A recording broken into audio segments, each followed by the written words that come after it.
How do anthropologists bridge ethnographic data with economic models? Imagine trying to understand how people really make money and trade in different parts of the world.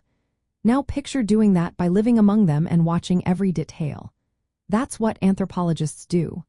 They gather rich stories and observations about daily life, social rules, and cultural beliefs through long-term fieldwork. They talk to people, watch how they work, trade and share, and take notes on what matters most to them. Mainstream economic models usually use numbers and formulas. They assume people act rationally, always trying to get the most profit or utility. But these models often miss the real reasons behind economic choices, like social obligations or cultural values. That's where anthropology steps in. Anthropologists show that economic actions are tied to social ties, traditions, and local meanings that don't always fit into simple profit calculations. To connect these two worlds, anthropologists first use their detailed observations to adjust economic variables. For example, if a community values reciprocity, they include that in their models. They might show that people exchange goods not just for money but to maintain social bonds or status. This makes economic models more accurate for specific societies. Next, anthropologists challenge the idea that everyone always aims to maximize profit. They document how some communities see exchange as a way to balance social relationships or uphold cultural beliefs.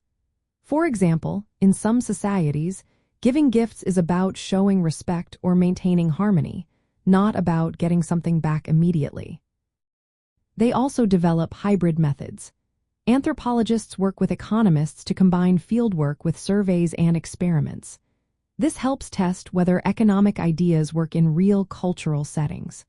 For example, they might see if people follow market prices or if their decisions are guided by social rules instead.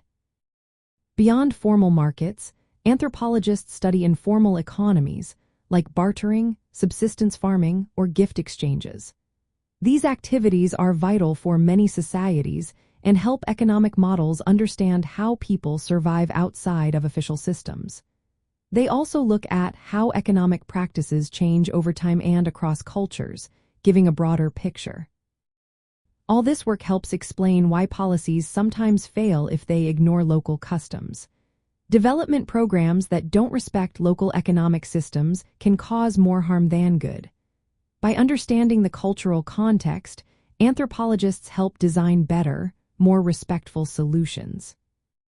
In short, anthropologists connect ethnographic data with economic models by weaving cultural and social details into economic analysis. This approach makes understanding economic behavior more accurate and relevant across different societies. It reminds us that economics isn't just about numbers but also about people, their values, and their social worlds.